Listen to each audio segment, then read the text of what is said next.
ಥರ ಒಂದು ನಮಗೀಗ ಎಡಗೈ ಇಂದ ಒಂದು ಆಕ್ಸಿಡೆಂಟ್ ಆಗೋ ಒಂದು ಅಪಘಾತ ಆಗೋವಂಥದ್ದು, ಅದರಿಂದ ಏನೆಲ್ಲ ಅವರು ಪೇಚಾಡ್ತಾರೆ ಅನ್ನೋವಂಥ ಒಂದು ಸ್ಟೋರಿ ಲೈನ್ ಇದು ಇವತ್ತಿನ ತನಕ ಎಲ್ಲೂ ಬಂದಿಲ್ಲ.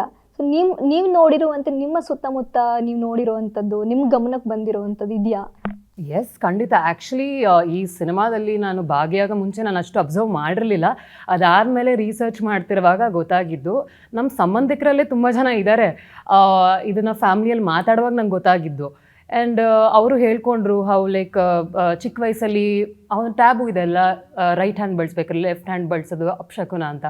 ಸೊ ಊಟ ತಿನ್ನುವಾಗ, ಪೂಜೆ ಮಾಡುವಾಗ ಪ್ರತಿ ಸಲ ರಿಮೈಂಡ್ ಮಾಡ್ತಿರ್ತಾರೆ, ಓ ಯೂಸ್ ಮಾಡಬೇಡ, ಯಾಕೆ ಎಡಗೈ ಬಳಸ್ತೀವಿ ಯಾಕೆ ಅಂತ. ಅವ್ರಿಗೆ ಅದು naturally biologically left hand use ಮಾಡೋದು ಇಟ್ಸ್ ವೆರಿ ನ್ಯಾಚುರಲ್. ಅವರು ಎವ್ರಿ ಟೈಮ್ ಏನೇ ಒಂದು ಕಾರ್ಯ ಮಾಡಬೇಕಂದ್ರೂ, ಎನಿ ಡೈಲಿ ಆ್ಯಕ್ಟಿವಿಟೀಸ್, ದಿನನಿತ್ಯ ಕಾರ್ಯಗಳಲ್ಲಿ they have to keep reminding right hand use ಮಾಡ್ಬೇಕು, ರೈಟ್. ಅದು ಅವ್ರಿಗೆ ಮೆಂಟಲಿ ಕೂಡ ಎಫೆಕ್ಟ್ ಆಗೋ ಸಾಧ್ಯತೆ ಇರುತ್ತೆ. ಸೊ ಅದ್ರ ಬಗ್ಗೆ ಎಲ್ಲ ನಾನು ಓದ್ತಿರುವಾಗ ಆ್ಯಂಡ್ ಆಲ್ಸೋ ಪರ್ಸ್ನಲಿ ಅವ್ರ ನಂತರ ಹಂಚ್ಕೊಂಡಾಗ ಅನಿಸ್ತು, ಯಾಕೆ ಈ ಟಾಪಿಕ್ನ ಯಾರು ಎಕ್ಸ್ಪ್ಲೋರ್ ಮಾಡಿಲ್ವಲ್ಲ. ದಿಸ್ ಇಸ್ ಆಲ್ಸೋ ಒಂದು ರೀತಿಯಲ್ಲಿ ಸೋಷಿಯಲ್ ಇಶ್ಯೂನೇ ಆಯಿತು. ಸೊ ಅದನ್ನು ನಮ್ಮ ಡೈರೆಕ್ಟರ್ ಸರ್ ಜನಗಳಿಗೆ ತರ್ತಿದ್ದಾರೆ, ಆ ಒಂದು ಕಾನ್ಸೆಪ್ಟ್, ಆ ಒಂದು ಸೋಷಲ್ ಇಶ್ಯೂ ಅಂತಲೇ ಹೇಳಬೇಕು.